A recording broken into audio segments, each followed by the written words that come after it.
Seguramente todos aquí alguna vez han escuchado el famoso dicho de Benjamin Franklin, de que en esta vida solo hay dos cosas que están completamente seguras: la muerte y los impuestos. Ahora, si Benjamin Franklin hubiera vivido en República Dominicana, sabría que aquí hay formas de evadir los impuestos. Pero ni aquí, ni en ninguna otra parte del planeta es posible evadir la muerte. Unas 95 millones de personas mueren cada año, 3 cada segundo. Eso quiere decir que cuando yo termine de predicar hoy en la mañana, unas 8,000 personas habrán pasado de este mundo a la eternidad. Así que podemos tratar de evadir el tema. Hay personas que no les gusta que le hablen de la muerte. Yo lo siento, voy a hablarte mucho de la muerte en esta mañana. Tú puedes evadir el tema, pero no puedes evadir el hecho. La muerte es como una sombra que nos persigue desde el instante en que nacemos. Esta semana me topé con un carro público que tenía detrás en el espejo un letrero que decía: ¿para qué voy a enamorarme de la vida si voy a terminar casado con la muerte? Y otra persona escribió: come adecuadamente, haz ejercicio y muérete a pesar de todo. Ese no es el tipo de eslogan que tú vas a encontrar en los gimnasios, pero es una tremenda realidad. Y esto es precisamente lo que Salomón quiere enseñarnos en este pasaje de Eclesiastés que vamos a estudiar en la mañana de hoy, que leímos hace un momento. Los invito a ir una vez más a Eclesiastés capítulo 2.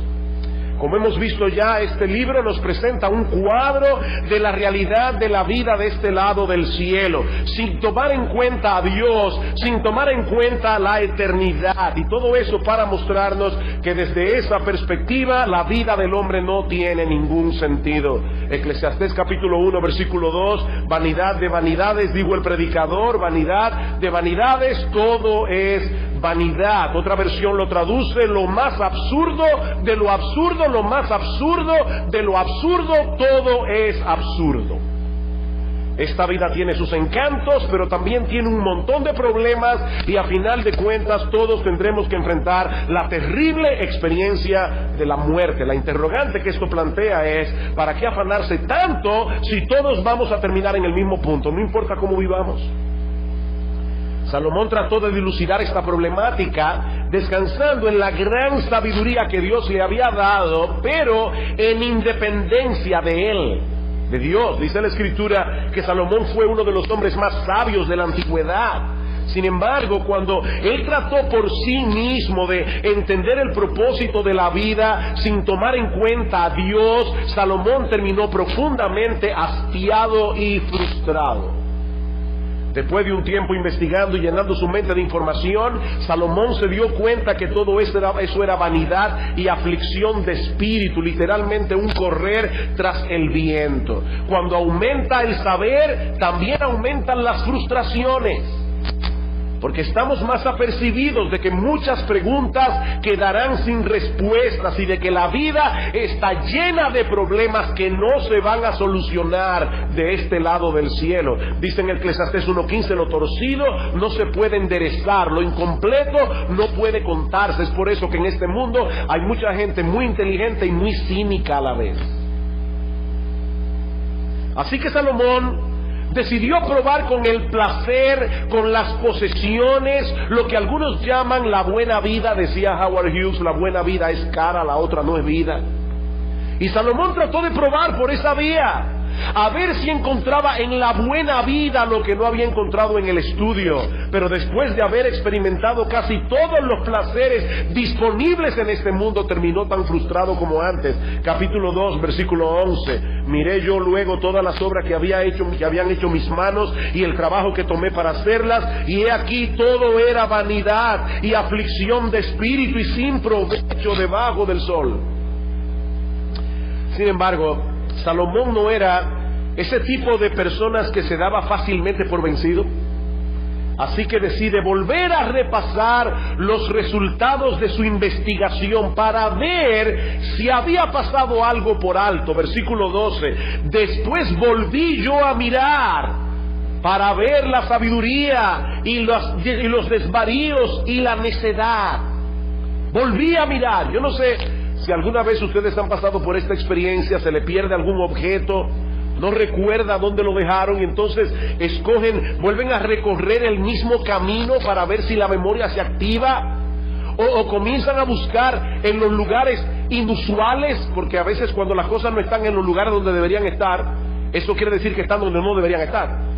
Entonces uno comienza a buscar en los lugares menos usuales para ver si uno encuentra el objeto perdido. Bueno, algo parecido es lo que Salomón está tratando de hacer a partir del versículo 12, haciendo una comparación entre la sabiduría y la necedad, para ver si el sabio tiene, después de todo, alguna ventaja sobre el necio. Recuerden que él ya había dicho anteriormente que en la mucha sabiduría hay mucha molestia, ¿recuerdan? Y que el que añade ciencia añade dolor. Pero ahora Salomón se pregunta, ¿quiere esto decir que no hay diferencia alguna entre el sabio y el necio? ¿Quiere esto decir que es lo mismo tener sabiduría que vivir en necedad? Versículo 12 otra vez. Después volví yo a mirar para ver la sabiduría y los desvaríos y la necedad.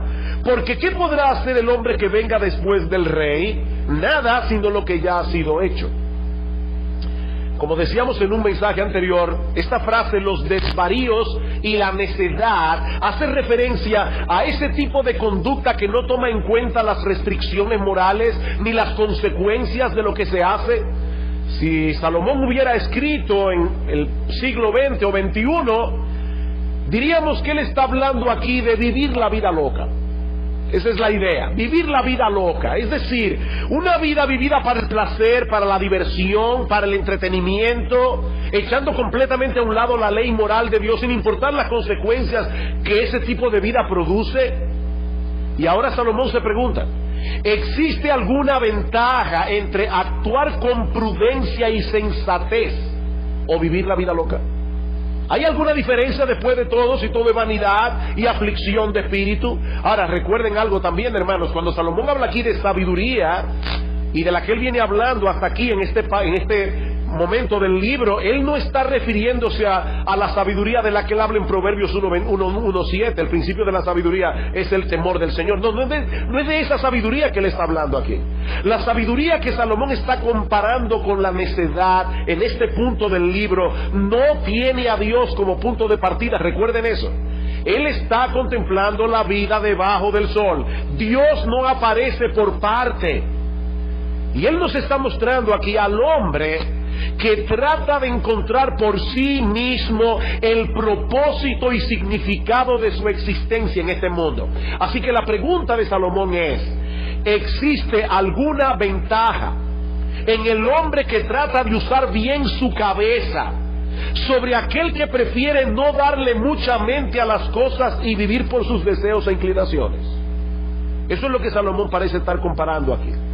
La vida de aquel que piensa antes de actuar, que sopesa las cosas con cuidado, con la de aquel otro que prefiere evadir las inquietudes intelectuales y vivir para el placer y la diversión. Por supuesto, nadie mejor que Salomón para dilucidar ese asunto. ¿Por qué? Porque él vivió ambas experiencias intensamente. Por eso es que él dice en el versículo 12, ¿qué podrá hacer el hombre que venga después del rey? Nada, sino lo que ya ha sido hecho. En otras palabras, si yo no puedo dilucidar este asunto, nadie más podría hacerlo. Es a mí que me toca averiguar si el sabio de esta vida tiene alguna ventaja sobre el necio por todas las experiencias que yo he tenido, tanto con la sabiduría como con la necedad. ¿Y cuál fue su conclusión? Versículo 13. Y he visto que la sabiduría sobrepasa a la necedad como la luz a las tinieblas. El sabio tiene sus ojos en la cabeza, mas el necio anda en tinieblas.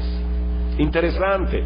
Aunque todo es vanidad y aflicción de espíritu, incluyendo la sabiduría y el conocimiento de este mundo, aún así, dice Salomón, la sabiduría supera a la necedad. La sabiduría supera a la necedad. La vida de los necios es como la de un individuo que va caminando por un terreno pedregoso, con precipicios de ambos lados y con los ojos vendados. La sabiduría tiene ventajas sobre la necedad, pero son ventajas relativas. Versículo 14, a la mitad. Pero también entendí yo que un mismo suceso acontecerá al uno como al otro. Entonces dije yo en mi corazón, como sucederá al necio, me sucederá también a mí. ¿Para qué pues he trabajado hasta ahora para hacerme más sabio? Y dije en mi corazón que también esto era vanidad y aflicción de espíritu. A pesar de todas las ventajas relativas que el sabio tiene sobre el necio, ambos se dirigen al mismo destino. El necio y el sabio en la tumba se encuentran, y tanto el uno como el otro se irán de este mundo. ¿Saben cómo? Sin nada. El analfabeto y el que tiene el PhD, sin nada. Dice en el Salmo 49:10 que aún los sabios mueren, perecen del mismo modo que el insensato y el necio, y dejan a otros sus riquezas. Y no hay que ser muy observador para darse cuenta de esto. Todos se mueren y todos se van sin nada. Sin nada, dice Pablo en 1 Timoteo capítulo 6, versículo 7, nada hemos traído a este mundo, y dice él, sin duda, nada podremos sacar de él. Todos los logros y títulos académicos que el sabio llegue a alcanzar en el cementerio pierden vigencia. No sé, ¿cómo se llama eso cuando uno va de un país al otro? No se puede convalidar. Homologar es la palabra. En el cielo no se homologan los títulos. Te vas sin nada. Mi amigo, la tumba no hace acepción de personas. Algún día morirás y tu cuerpo será comido por gusanos. Y el gusano no dice, me gusta más porque este PhD. No.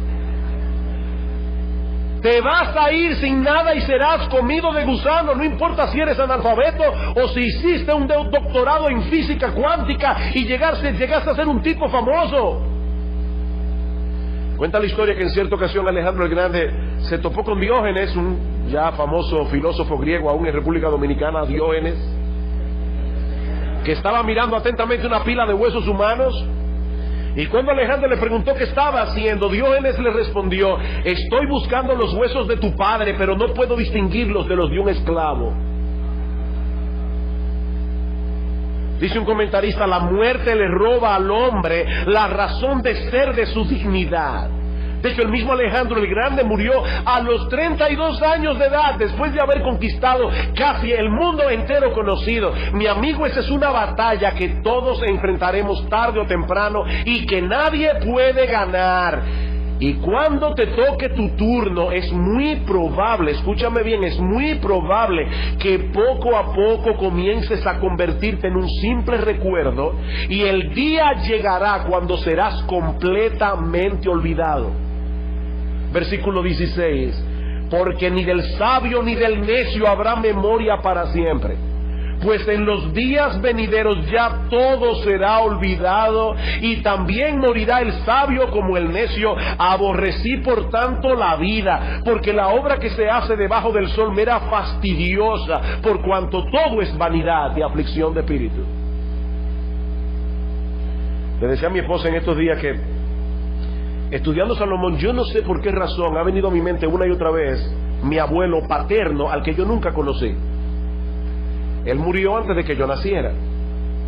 Y pensaba en todo lo que este hombre tuvo que luchar para venir de Palestina hasta República Dominicana, hacer un negocio, prosperar aquí, llegó a ser un hombre muy rico, después lo perdió todo prácticamente, tuvo una vida impresionante, y yo casi nunca me acuerdo de mi abuelo.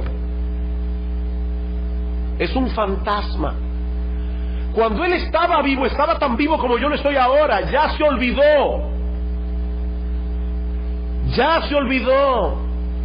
Eso es lo que lleva a Salomón a decir, yo estoy hastiado de la vida. Miren, una cosa es el sentirse desilusionado con algunos aspectos de la vida, otra muy diferente es aborrecer la vida misma. Y cuando Salomón se enfrentó con la realidad de la muerte, terminó hastiándose de todo lo que había hecho con tanto esfuerzo. ¿Para qué sirve esto? Como bien ha dicho alguien, si esto es todo lo que hay, entonces la vida es una trampa y un engaño. Si esto es todo lo que hay, la vida es una trampa. Un día le sigue al otro y al otro y al otro, y cada día similar al anterior, y al final de todo nos morimos como quiera. No importa si fuimos sabios o si fuimos necios, si fuimos justos o injustos, si fuimos diligentes o si fuimos unos vagos y unos irresponsables. Y lo grande es que el hombre no quiere morirse. Obviamente, el hombre no quiere morirse. Pero cuando se detiene a examinar las cosas como lo hizo Salomón, la vida tampoco le resulta placentera. Esa es la trampa en la que está metido el hombre. Decía Voltaire: aborrezco la vida, pero le tengo miedo a la muerte. Qué terrible. Aborrezco la vida, pero le tengo miedo a la muerte. La vida es como es, con todos sus achaques, sus afanes, sus problemas, y la muerte es irremediable. En algún momento se encargará de ponernos a todos en el mismo nivel. Pero Salomón no ha concluido aún su deprimente ejercicio intelectual. Luego de haber examinado las ventajas relativas de la sabiduría sobre la necedad, ahora pasa a considerar el impacto de la muerte sobre el trabajo que hacemos. Sobre el trabajo, versículo 18: asimismo aborrecí todo mi trabajo que había hecho debajo del sol, el cual tendré que dejar a otro que vendrá después de mí. Muchas personas encuentran o tratan de encontrarle sentido a la vida a través del trabajo que hacen. De hecho, muchos definen su propia identidad de acuerdo a su profesión. Yo soy médico, o yo soy abogado, o yo soy arquitecto o ingeniero, o lo que sea. Y muchos se sienten profundamente satisfechos por todo lo que han logrado en la vida. Ellos tienen la sensación de que después de todo ha valido la pena. Mira mi emporio, ha valido la pena. Bueno, lo que Salomón va a hacer ahora es tratar de desinflarte ese globo. Desinflar ese globo. Por eso yo he titulado este mensaje una dosis de realidad. Porque este pasaje de Eclesiastés tiene todos los ingredientes necesarios para ayudarnos a poner los pies en la tierra. Es el trabajo duro y responsable, no irresponsable, sino responsable. Es el trabajo duro y responsable lo que le da sentido a la vida del hombre. Miren, mis hermanos y amigos, si hay alguien que parece haber empleado bien su tiempo, fue Salomón. De hecho, los que han estado siguiendo el plan de lectura de 2 años han podido ver en estos días, en el capítulo 6, 7, al final del capítulo 9 de Primera de Reyes, todos los proyectos en los que este hombre se embarcó y las cosas que pudo hacer a lo largo de su reinado. Salomón fue un individuo diligente, sumamente emprendedor. Pero cuando se detuvo a considerar todo lo que él había hecho, ante la realidad de la muerte, se llenó otra vez de frustración. En primer lugar, porque tendría que dejarle al otro que venga después el fruto de su trabajo, sin saber de antemano lo que ese individuo hará finalmente con todo eso. Versículo 19: y quién sabe si será sabio o necio el que se enseñoreará de todo mi trabajo, en que yo me afané y en que ocupé debajo del sol mi sabiduría. Esto también es vanidad. Nadie puede estar seguro de que sus herederos serán personas sabias y prudentes. De hecho, con la cantidad tan grande de necios que hay en el mundo, las probabilidades son más en contra que a favor. Hay más necios que sabios. Y esa es una historia que se ha repetido una y otra vez. Lo que a una persona le cuesta toda una vida alcanzar es increíble en el corto tiempo que otros lo despilfarran. Como dice un refrán dominicano: lo que no nos cuesta, hagamos fiesta. Grandes emporios han quedado reducidos a nada por la insensatez de unos cuantos herederos necios. Y eso que Salomón no sabía en ese momento que escribió Eclesiastés capítulo 2, que esa iba a ser su propia historia. Todos esos años dedicados a proyectos impresionantes, acumulando riquezas, y todo eso ¿para qué? Para que luego viniera Roboam, su hijo mayor, y se comportara tan neciamente que terminara dividiendo el reino en 2 y perdiendo 10 de las 12 tribus de Israel por su necedad. Ahora, supongamos que tu caso sea diferente, que los que hereden lo tuyo sean personas diligentes y personas sensatas. Como quiera, dice Salomón, sigue siendo injusto que un hombre se mate trabajando para que otro sea el que lo disfrute. Versículo 20: Volvió por tanto a desesperanzarse mi corazón acerca de todo el trabajo en que me afané y en que he ocupado debajo del sol mi sabiduría. Que el hombre trabaje con sabiduría y con ciencia y con rectitud, y que haya de dar su hacienda a hombre que nunca trabajó en ello. También eso es vanidad y mal grande.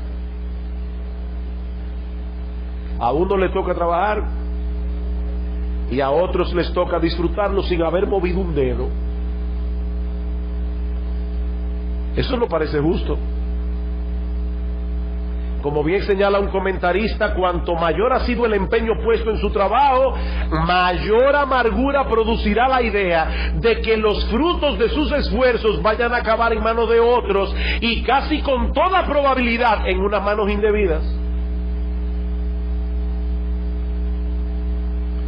Pero Salomón se dio cuenta de algo más, y es que el trabajo en sí mismo es demasiado fatigoso y demandante. Versículo 22. Porque ¿qué tiene el hombre de todo su trabajo y de la fatiga de su corazón con que se afana? Ustedes están oyendo todos los términos que Salomón usa aquí: afán, trabajo, fatiga. Porque todos sus días no son sino dolores, y sus trabajos molestias. Aún de noche su corazón no reposa. Eso también es vanidad. Eso es parte de la maldición que vino sobre el hombre por causa del pecado. Con el sudor de tu rostro comerás el pan hasta que vuelvas a la tierra. No importa que trabajes en una oficina con aire acondicionado, el trabajo te hará sudar, y experimentarás por su causa dolores y molestias, dice Salomón. Algunas veces te angustiarás preguntándote si vas a poder mantenerte a ti mismo y a tu familia con el salario que ganas. Otras veces te sentirás inadecuado o con muy poco tiempo disponible para la cantidad de cosas que tienes que hacer. Y a todo esto, dice Salomón, se añade el hecho de que muchas veces las preocupaciones no te dejan dormir. Te pasas la noche en vela, no puedes recobrar las fuerzas perdidas. Por eso es que dice Salomón en el versículo 23 que ni siquiera de noche su corazón reposa, se le va el sueño. Y dice en Eclesiastés 8:16 que hay personas que ni de noche ni de día ven sueño en sus ojos. De manera, mis hermanos, que el panorama que Salomón ha presentado hasta ahora es bastante desolador, bastante deprimente. El sabio y el necio tienen el mismo destino. No importa lo que logres alcanzar en esta vida, mi amigo, escúchame bien, llegaste sin nada y te vas sin nada. Pero entonces llegamos al versículo 24 del capítulo 2. Y como por arte de magia, todo cambia por completo. Y uno se pregunta, ¿qué pasó aquí?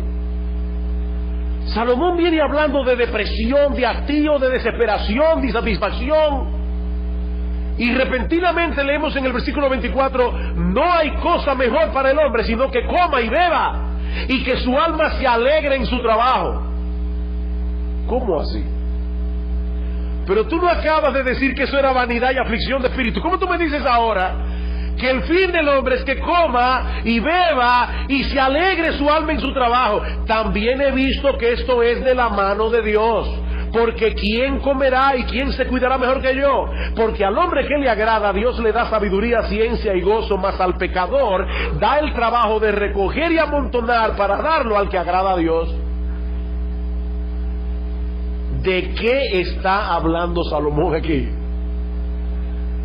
Alguien ha dicho que estos versículos son como un oasis de optimismo en medio de un desierto de desesperación. Y yo creo que la clave para entender este último párrafo, que es la clave para mí del libro entero de Eclesiastés, como decía Martín Lutero, la clave para entender este párrafo se encuentra al final del versículo 24. También he visto que esto es de la mano de Dios. ¿El qué es de la mano de Dios?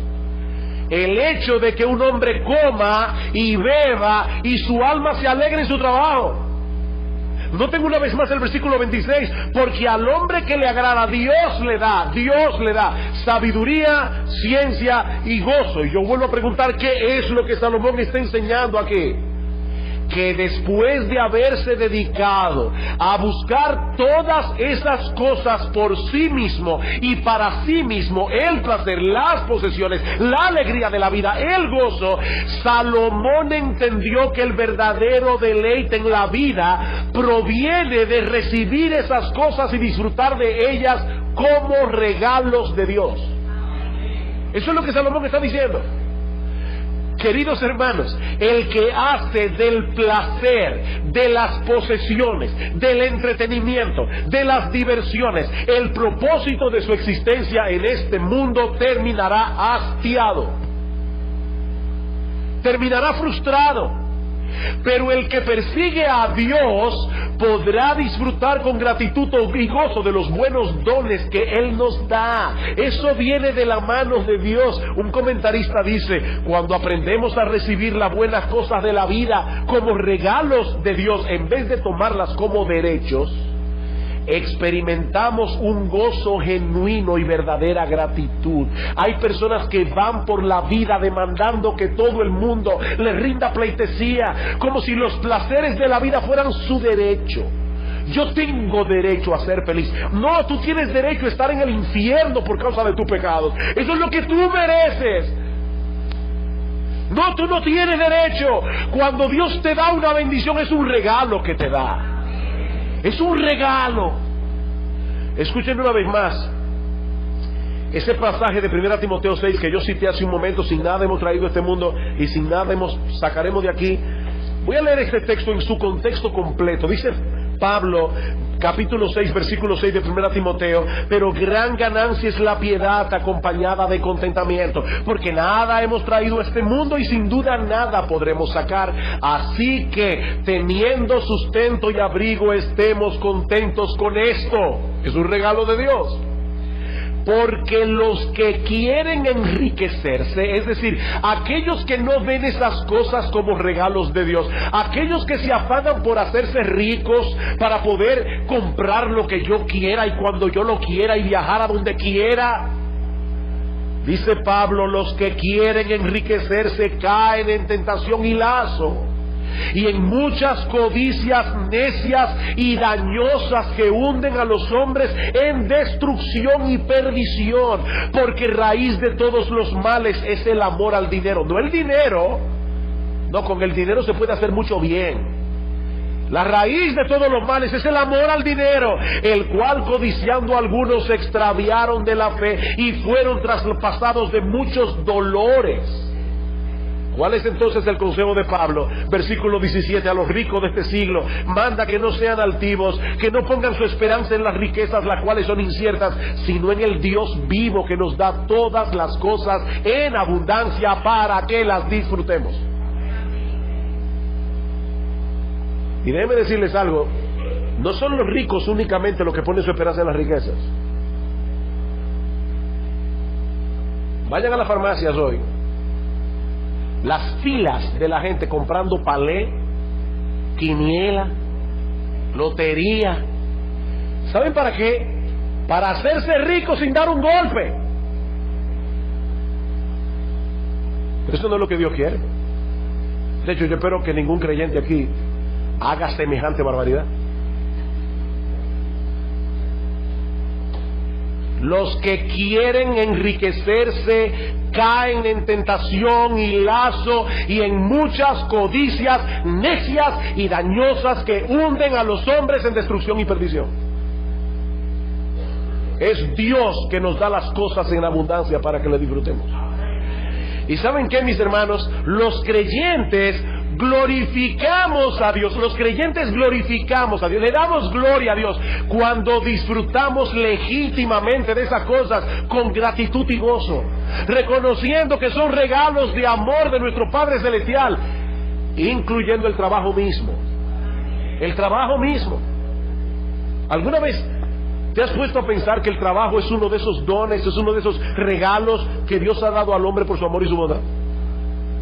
¿No dice en Génesis capítulo 1, versículo 26 al 28, que tan pronto Dios creó al hombre, le dio un trabajo que hacer, una tarea que hacer? Y dice en el versículo 31 de ese mismo pasaje, que vio Dios todo lo que había hecho, y he aquí que era bueno en gran manera, incluyendo el hecho de que el hombre tuviera un trabajo que hacer. Eso es bueno, tener trabajo y trabajar.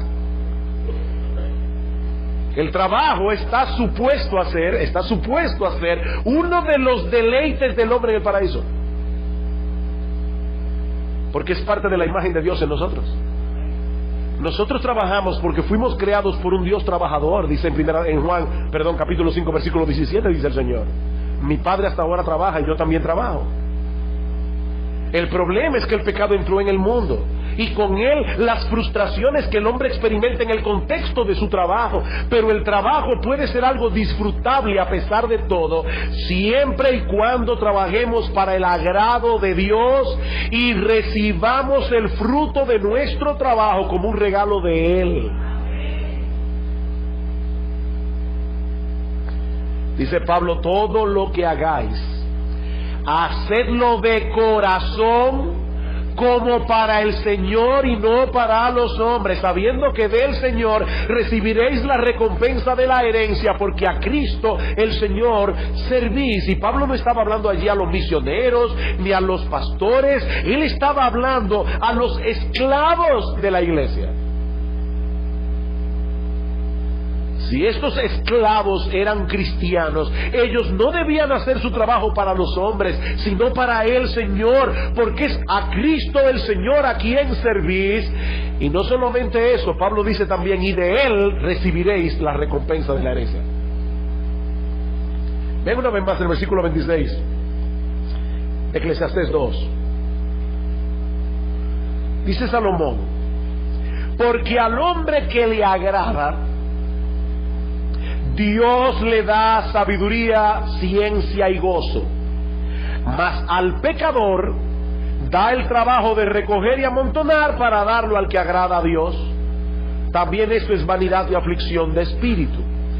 Salomón está haciendo una diferencia aquí entre aquel en el que Dios se agrada, aquel que se ha amparado bajo la gracia de Dios, y aquel que ha decidido vivir su vida de espaldas a Él, haciendo un ídolo del placer, un ídolo de las posesiones.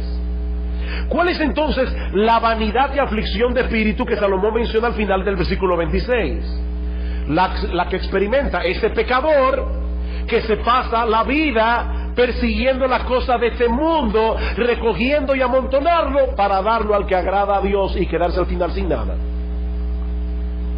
Eso es lo que Salomón dice. Eso es vanidad y aflicción de espíritu. Pasarse la vida trabajando, recogiendo y amontonando para que al final Dios le dé el fruto de su trabajo al que agrada a Dios. Y el pecador se queda sin nada en el infierno.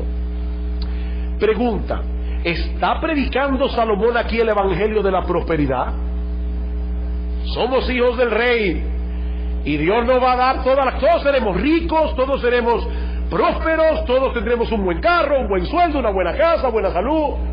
No, pero mis hermanos, hay ocasiones en que en esta vida las cosas suceden así, que lo que el impío trabaja lo hereda el justo.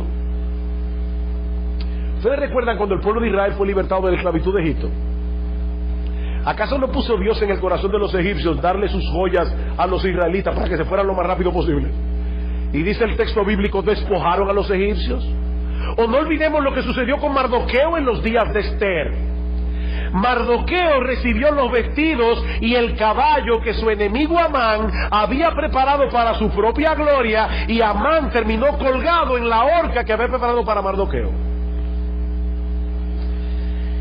Eso no siempre sucede así debajo del sol. Pero ¿saben qué, mis amados hermanos?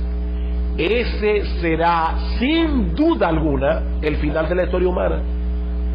Los mansos heredarán la tierra y disfrutarán plenamente de ella en la presencia del Señor por los siglos de los siglos. Así que es verdad que los impíos están recogiendo y amontonando para que nosotros le demos todo. Todo. Escuchen lo que dice David en el Salmo 37. Y estoy seguro que nuestro Señor Jesucristo tiene que haber tenido en mente este pasaje cuando dijo en Mateo capítulo 5, bienaventurados los mansos, porque ellos recibirán la tierra por heredad. Versículo 1, no te impacientes a causa de los malignos, ni tengas envidia de los que hacen iniquidad, porque como hierba serán pronto cortados, y como la hierba verde se secarán. Versículo 8, deja la ira, desecha el enojo, no te excites en manera alguna a hacer lo malo, porque los malignos serán destruidos, pero los que esperan a Jehová, ellos heredarán la tierra. Versículo 11, pero los mansos heredarán la tierra y se recrearán con abundancia de paz. Versículo 18, conoce Jehová los días de los perfectos y la heredad de ellos será para siempre. Versículo 22, porque los benditos de él heredarán la tierra y los malditos de él serán destruidos. Versículo 29, los justos heredarán la tierra y vivirán para siempre sobre ella. Versículo 34, espera en Jehová, guarda su camino y él te exaltará para heredar la tierra. Cuando sean destruidos los pecadores, tú lo verás. Versículo 37, considera al íntegro y mira al justo, porque hay un final dichoso para el hombre de paz. Los mansos heredarán la tierra. Queridos hermanos, nuestro Dios es fiel y Él cumplirá cada una de sus promesas. La tierra es una herencia reservada para los suyos y para nadie más.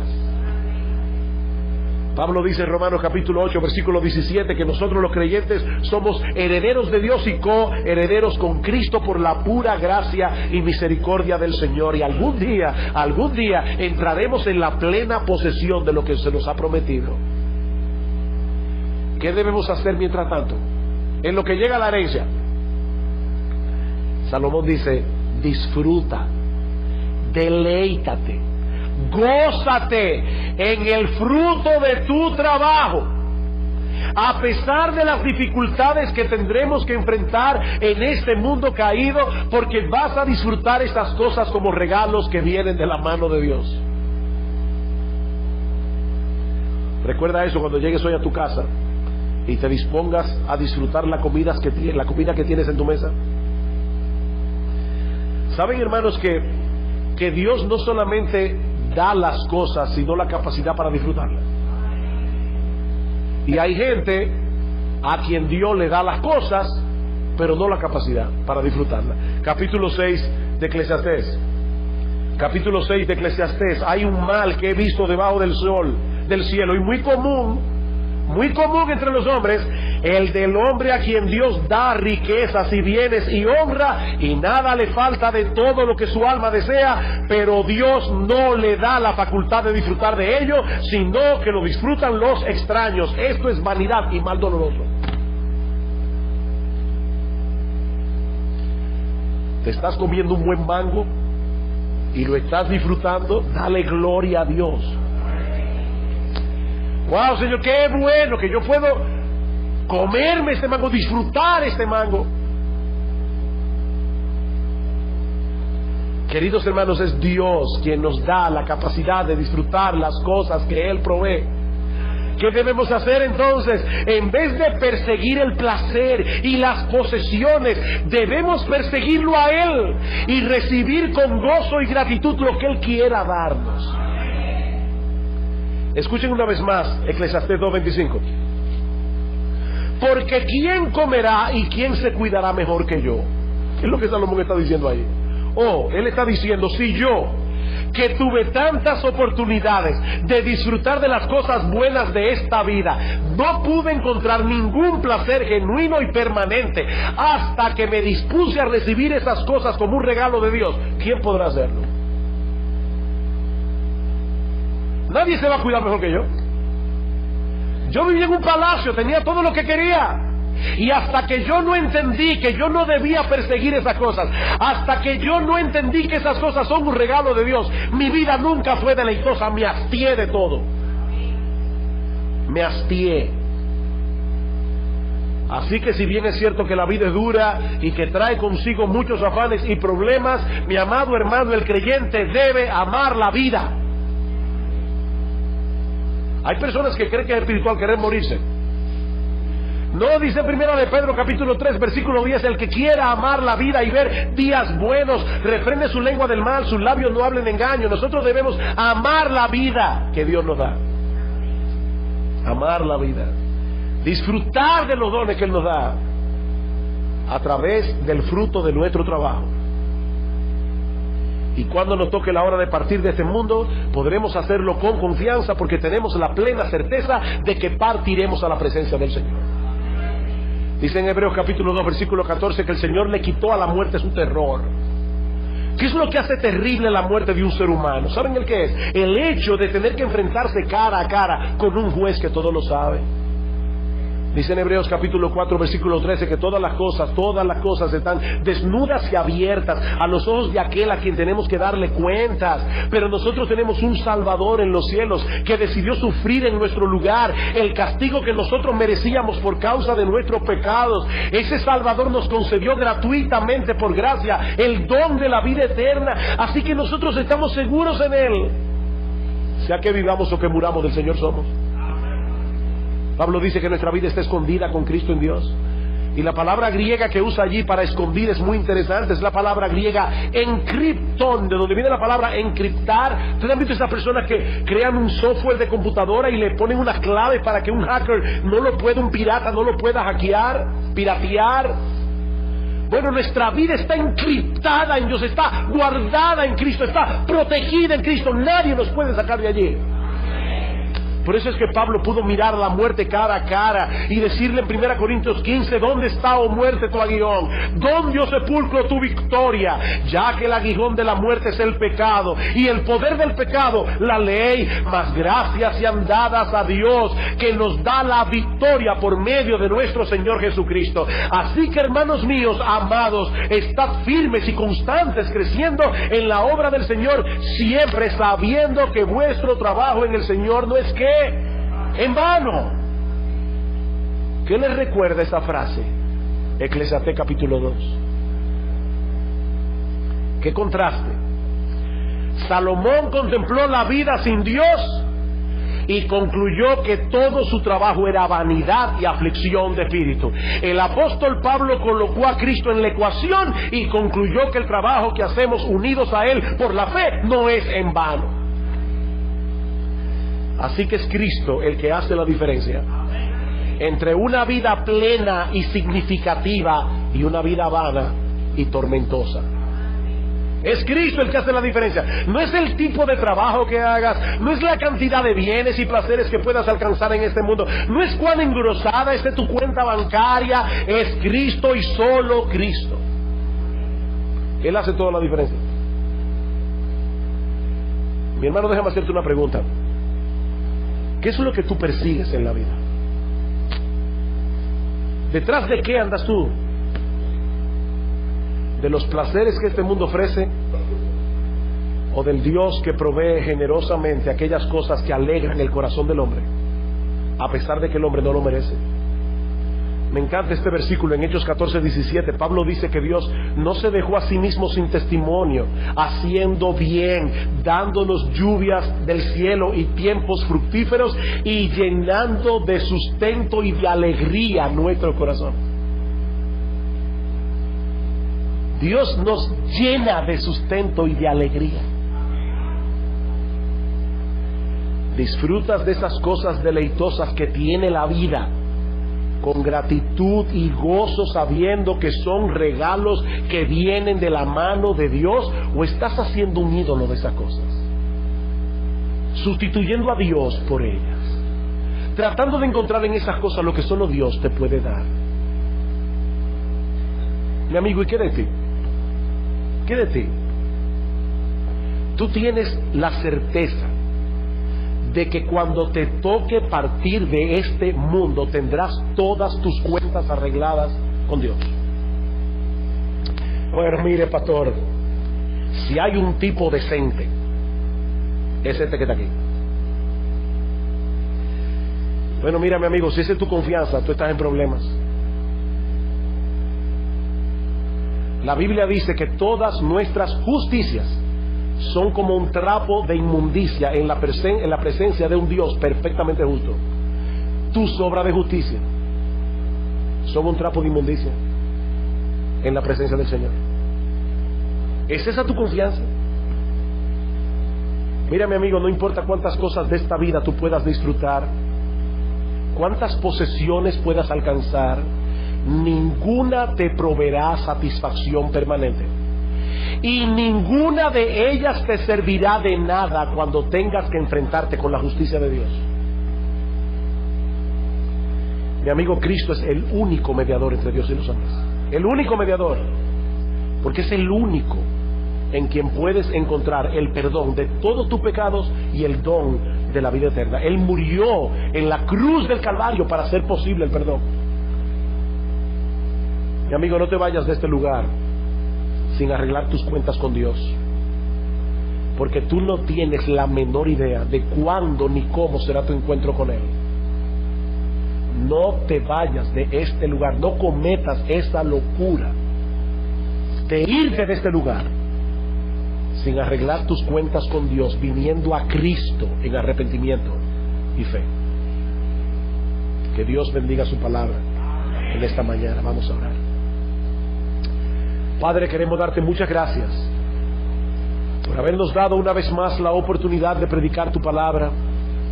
Habíamos orado al principio, Señor, que a ti te plazca traer la unción de tu Espíritu para que tu palabra obre poderosamente en los corazones de todos y cada uno de los que estamos aquí. Oh Señor, ayúdanos a esperar en ti. Ayúdanos a poner nuestra confianza únicamente en ti. Ayúdanos, oh Señor, a disfrutar los dones y los regalos buenos que recibimos de tu mano con gozo y gratitud, pero nunca, Señor, como sustitutos tuyos.